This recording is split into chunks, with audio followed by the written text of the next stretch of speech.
Sermão para o 10º domingo depois de Pentecostes. Evangelho segundo São Lucas, capítulo 19, versículos de 9 a 14.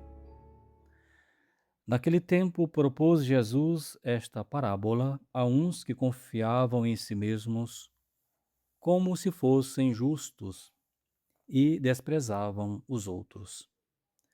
Subiram dois homens ao templo a fazer oração, um fariseu e o outro publicano. O fariseu de pé orava no seu interior desta forma: Graças te dou, ó Deus, porque não sou como os outros homens, ladrões, injustos, adúlteros, nem como este publicano. Jejuo 2 vezes na semana, pago o dízimo de tudo o que possuo. O publicano, porém, conservando-se à distância, não ousava nem ainda levantar os olhos ao céu, mas batia no peito, dizendo: Meu Deus, tem piedade de mim, pecador. Digo-vos que este voltou justificado para a sua casa, e o outro não. Porque quem se exalta será humilhado, e quem se humilha será exaltado. O fariseu, meus caros irmãos, de que trata o Santo Evangelho, é o orgulho personificado. E Jesus o põe em cena para mostrar-nos claramente o quanto este vício é odioso. O orgulho é um pecado capital, isto é, a fonte de muitos outros pecados. Para conhecê-lo bem e precaver-nos contra a sua tirania, examinemos, primeiro, a natureza do orgulho e, segundo, os vícios que faz nascer na alma.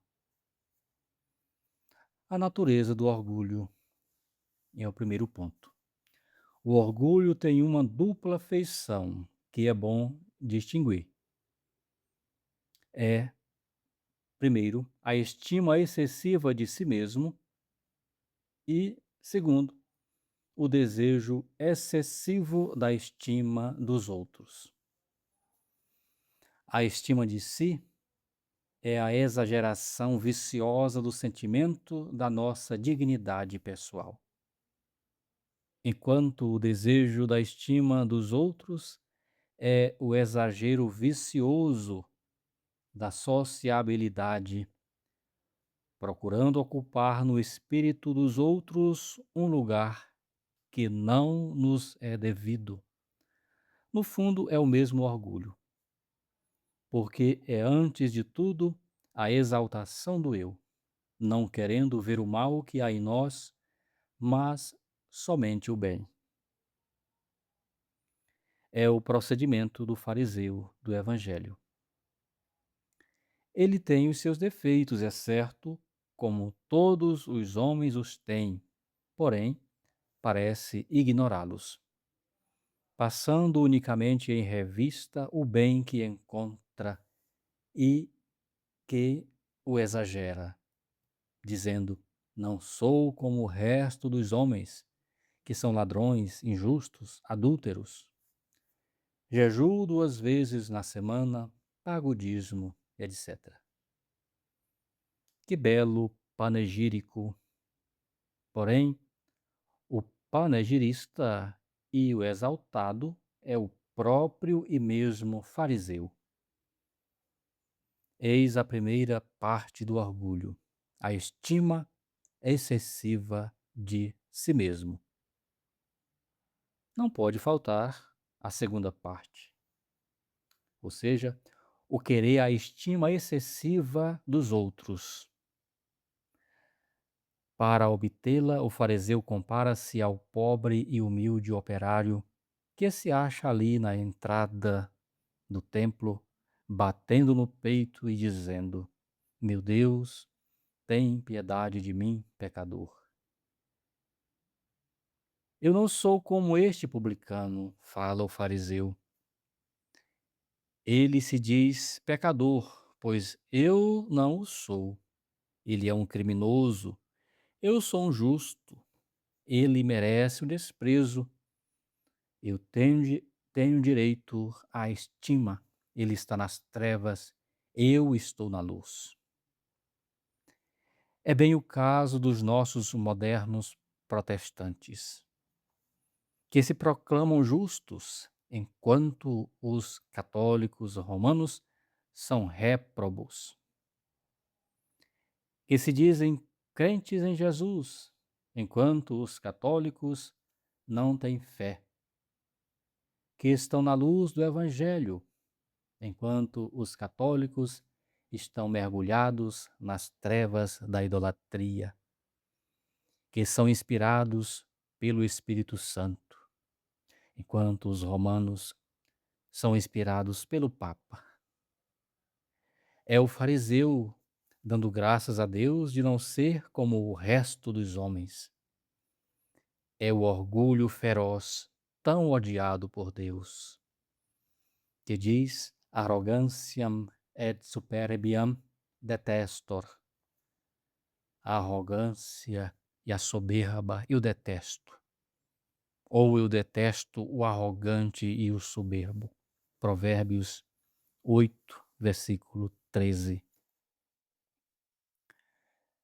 Veremos agora quais os vícios que o orgulho faz nascer, faz brotar na alma do orgulhoso.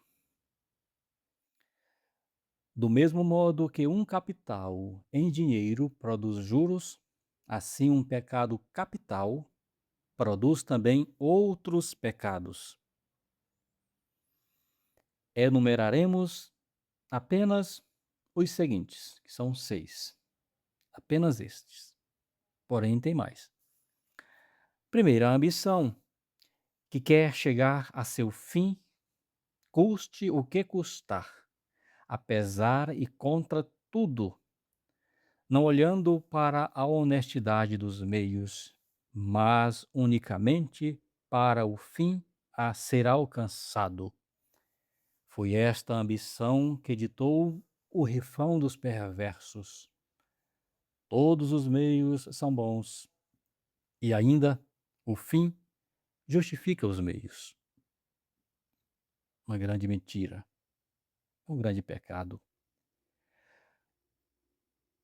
A segunda o segundo pecado, o segundo vício, o segundo fruto podre, portanto, que nasce na alma é a desobediência. Ou seja, a pessoa que não quer submeter-se a ninguém, julgando-se bastante sábia e experiente para seguir as próprias ideias.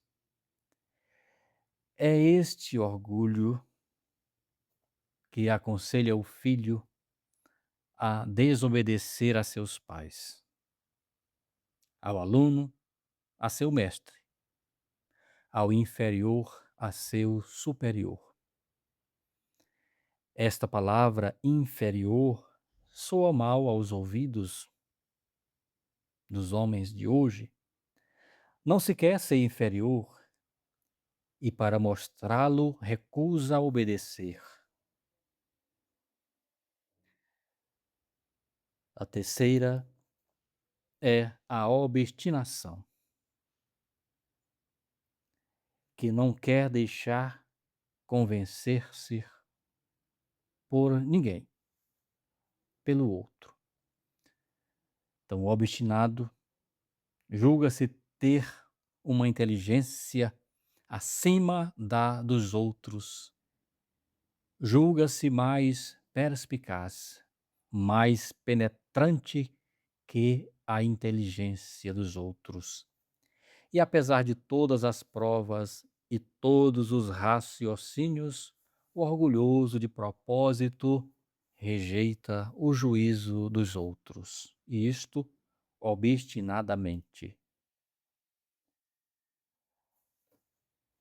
A terceira, a quarta, aliás, enfermidade da alma, pelo orgulho, é a presunção. A presunção é o estado de quem põe toda a confiança em si mesmo, em suas próprias forças.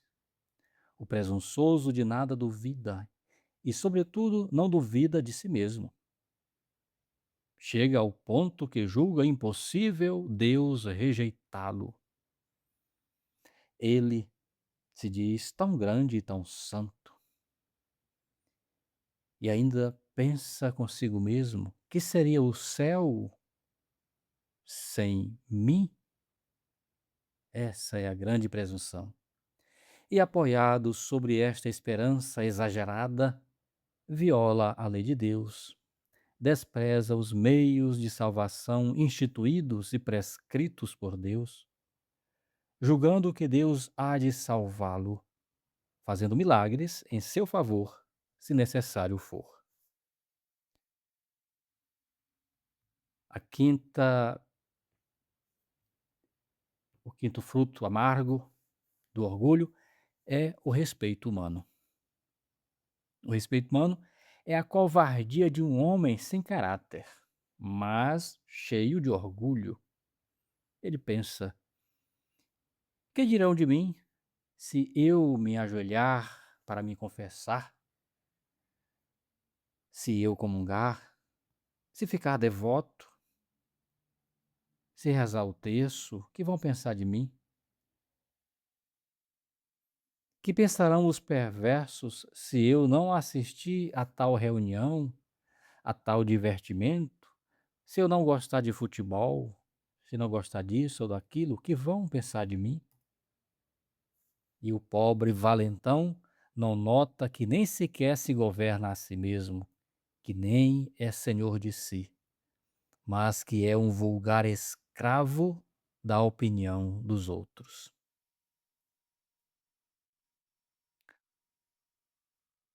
O sexto fruto amargo do orgulho é, é a apostasia. A soberba, enchendo uma cabeça oca, uma cabeça vazia, esta se julga um cientista, um teólogo, um doutor, um moralista, uma sumidade mundial, com o próprio Deus que aprova o que ele diz e chega a agir sem dizer, talvez, o que dizia Lutero de si mesmo. Lutero dizia: desde que o mundo existe, jamais alguém falou e ensinou como eu, Martinho Lutero. Oh, que ousadia! E continuava: não me importo com textos bíblicos. A minha doutrina não precisa de argumentos. Faz lei a minha vontade. Tal é a linguagem do grande apóstata, do grande herege, cujo orgulho sem medida serviu de base à seita por ele fundada, o protestantismo. Eis seis brotos, seis frutos, seis ramos desta árvore que se chama o orgulho. Vício capital, produzindo outros vícios, como o capital financeiro produz juros em dinheiro. Concluímos. Meus caros irmãos, façamos guerra de morte ao infame orgulho, pois de todos os vícios é o mais execrável e o mais odiado por Deus. O orgulho é uma das três chagas da humanidade, conforme São João. Diz ele: tudo o que há no mundo é concupiscência da carne, a sensualidade, concupiscência dos olhos, a curiosidade e orgulho da vida. São Paulo diz: Deo audibilis superbos. Deus odeia os soberbos. Porém, Deus exalta os humildes e humilha os orgulhosos.